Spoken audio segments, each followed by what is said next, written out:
Halo teman-teman semua, selamat datang di channel Tokunime. Di sini kami akan membahas lanjutan anime Tokyo Revengers yang kami ambil dari manga canonnya. Sehingga bagi teman-teman yang hanya ingin menonton dari animenya saja, saya sarankan untuk berhenti menonton sampai di sini.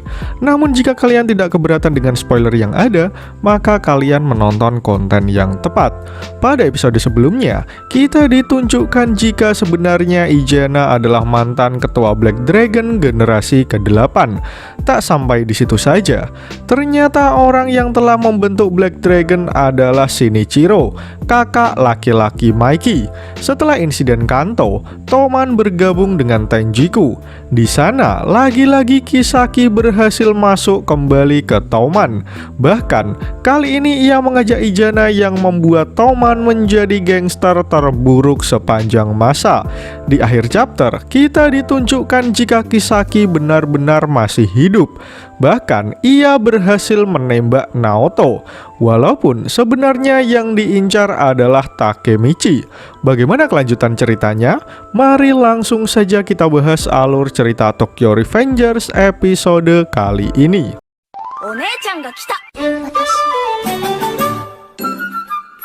Takemichi masih tidak percaya jika Naoto sudah tertembak, sementara Kisaki masih memegang pistol yang baru saja digunakannya untuk membunuh seseorang.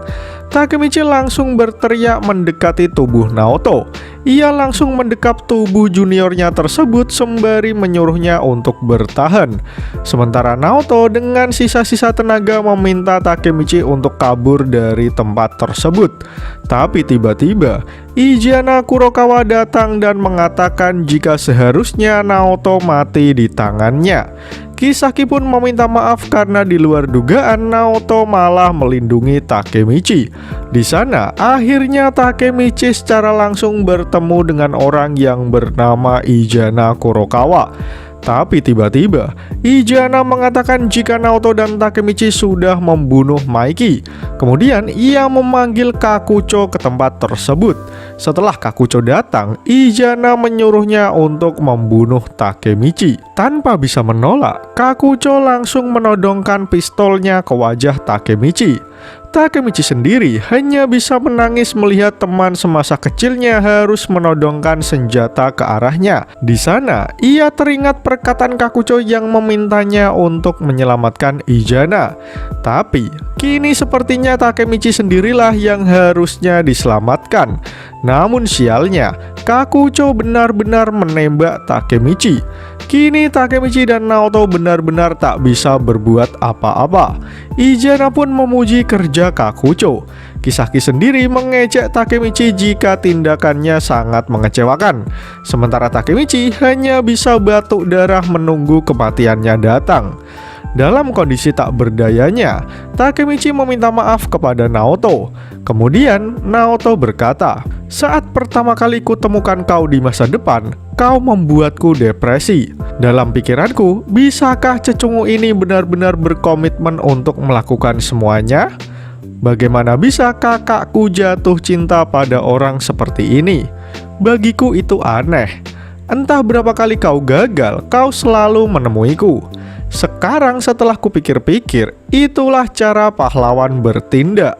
Kau tidak pernah menyerah bahkan setelah kau gagal untuk kesekian kalinya. Hei Takemichi, kau adalah kebanggaanku. Ini salaman terakhir kita." Naoto mengatakan semua itu dengan tubuh yang sudah bersimbah darah. Sementara Takemichi hanya bisa menangis mendengar semua ucapan Naoto. Mati itu memang mengerikan ya. Cepat genggam tanganku Takemichi, mumpung aku masih bisa bernafas. Kemudian setelah Takemichi berhasil menggenggam tangan Naoto, ia bertekad dalam hati jika ini tidak akan menjadi yang terakhir kalinya. Takemichi sudah memutuskan jika ia tidak akan pernah menyerah selamanya. Sebelum kalian lanjut nonton, bantu kami untuk menekan tombol subscribe dan nyalakan loncengnya supaya kalian tidak ketinggalan informasi menarik dari channel Tokunime. Scene kemudian mundur ke tahun 2006. Terlihat Takemichi berlari menemui Naoto. Ia hanya ingin memastikan jika Naoto di masa lalu masih hidup sehat sentosa. Karena Takemichi merasa jika Naoto belum boleh mati. Sementara Naoto yang tidak tahu apa-apa bertanya kepada Takemichi apa yang diperlukannya hingga memanggilnya ke tempat tersebut tengah malam begini. Kemudian Takemichi mendekati tubuh Naoto dan langsung menyalami tangannya. Namun itu tidak terjadi apa-apa. Ia memohon supaya hal itu bisa membuatnya kembali ke masa depan. Namun harapan tinggallah harapan. Takemichi tahu di masa depan Naoto sudah mati. Sehingga saat ia menggenggam tangan Naoto, hal itu tidak akan bereaksi apa-apa. Takemichi lalu mengingat semua perkataan Naoto di masa depan. Semua kenangan bersamanya berputar ulang di pikiran Takemichi. Hingga tidak ia sadari, air matanya kembali menetes. Naoto kecil yang tidak tahu apa-apa hanya terlihat bingung dengan kondisi Takemichi. Namun Takemichi yang terlihat murung hanya menjawab jika sekarang Naoto sudah boleh pulang. Namun tiba-tiba seseorang datang mendekati Takemichi. Takemichi mengira orang tersebut adalah Naoto yang masih bersamanya. Kemudian Takemichi mulai berkata, "Kau masih ingat hari itu kan? Ketika aku pertama kali bertemu denganmu, Hina mati sehingga aku kembali ke masa lalu. Aku dan kau di masa depan bekerja sangat keras supaya bisa menyelamatkan kakakmu. Namun sekarang, aku tidak bisa kembali ke masa depan karena kau yang ada di sana sudah meninggal. Aku sebaiknya melakukan apa sekarang?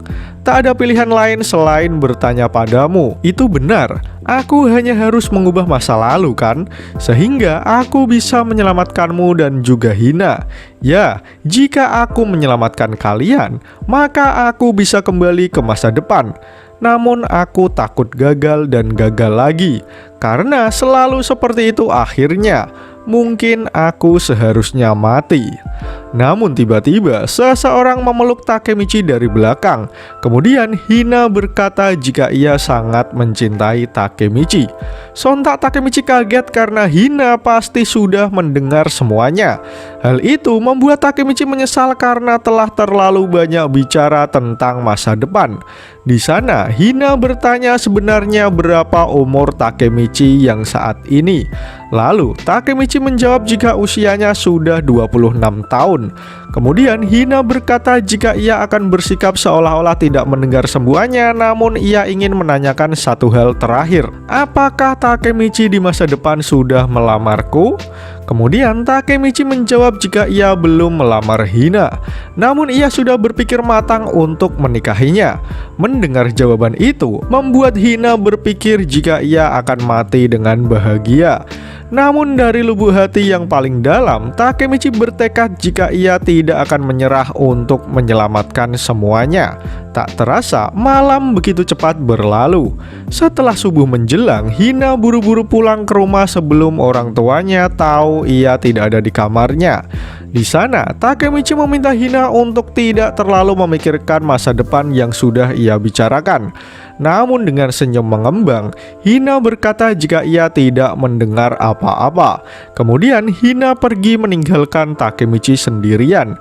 Di sana, Takemichi berteriak karena ia tahu ada segunung hal yang harus ia lakukan. Karena berkat melompati waktu, ia bisa mengetahui siapa musuh sebenarnya. Orang itu adalah Izana Kurokawa dan juga Kisaki. Takemichi bertekad jika ia akan menghajar Izana dan Kisaki. Karena kali ini Takemichi lah yang akan memburunya. Takemichi pun berlari. Entah Kisaki bisa melompati waktu atau tidak, itu nanti saja. Sekarang aku harus fokus pada Izana. Takemichi berpikir jika ia perlu menyingkirkan Tenjiku. Namun pertama-tama, Takemichi ingin mengetahui apa alasan Maiki lebih mempercayai Izana daripada Draken. Scene lalu menunjukkan Emma yang sedang menyiapkan makanan untuk kakeknya dan juga Mikey. Tak lama kemudian terlihat Mikey yang baru bangun tidur dengan wajah kusutnya. Baru beberapa sendok makanan masuk ke dalam mulutnya, terdengar suara Draken memanggil Mikey dari luar rumah. Draken meminta izin Mikey untuk mengajak Takemichi masuk ke dalam ruangannya. Sementara Takemichi merasa takjub karena baru kali ini ia diajak ke rumah Mikey. Tak lama kemudian, Takemichi sudah sampai di depan kamar Mikey. Di sana, Draken menjelaskan jika ruangan itu dulunya adalah garasi tempat Shinichiro memperbaiki motornya. Dia dan Mikey dulu sering menontonnya bekerja memperbaiki motor. Setelah memasuki ruangan, Takemichi merasa takjub dengan desain interior yang ada di dalam kamar Mikey. Namun Draken berkata jika sebagian barang dari kamar tersebut adalah punya Shinichiro. Sementara Mikey sendiri menjawab jika ia hanya punya kasur untuk tidur. Singkat cerita, Draken menyisiri rambut Mikey dan menjelaskan jika Izana Kurokawa adalah dalang dari insiden kemarin di Tokyo. Mikey berkata jika ia sempat bertemu dengannya. Namun Mikey baru mengetahui jika ia ternyata adalah ketua Tenjiku. Kemudian Draken menjelaskan jika Izana dulunya adalah ketua Black Dragon generasi ke-8, sehingga mungkin saja ia mempunyai hubungan dengan Shinichiro. Kemudian Draken menyuruh Takemichi untuk tidak membocorkan diskusi mereka hari ini. Hal itu pun langsung disetujui oleh Takemichi. Di sana Draken mulai bercerita jika Shinichiro adalah pendiri Black Dragon. Takemichi yang mendengarnya hanya memasang ekspresi yang biasa saja. Hal itu membuat Draken merasa jika seharusnya Takemichi lebih terkejut saat mendengarnya. Takemichi pun panik karena sebenarnya ia memang sudah mengetahuinya dari Taiju di masa depan. Draken lalu melanjutkan ceritanya jika orang yang mengetahui rahasia itu hanyalah dia, Mikey, dan juga Baji. Mereka memutuskan untuk menyembunyikannya dari Kajutora karena saat itu Kajutora terlibat masalah dengan Black Dragon.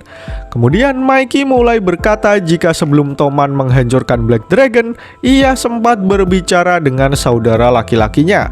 Scene kemudian menunjukkan kilas balik sewaktu Shinichiro masih hidup. Di sana, Mikey berkata jika Black Dragon sudah tidak sekeren dulu. Shinichiro sendiri pun sudah mengetahuinya, karena semenjak generasi ke-8 semuanya sudah berubah. Bagiku, Black Dragon adalah segalanya. Oleh karena itu, aku menyerahkan semua keputusannya kepadamu. Lagi pula, aku ingin kau mengambil alih Black Dragon, karena aku meninggalkan timku untukmu.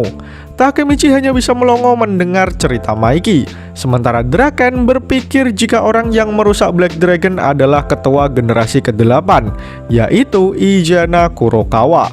Hal itu membuat Takemichi semakin yakin jika mereka semuanya memang saling terhubung.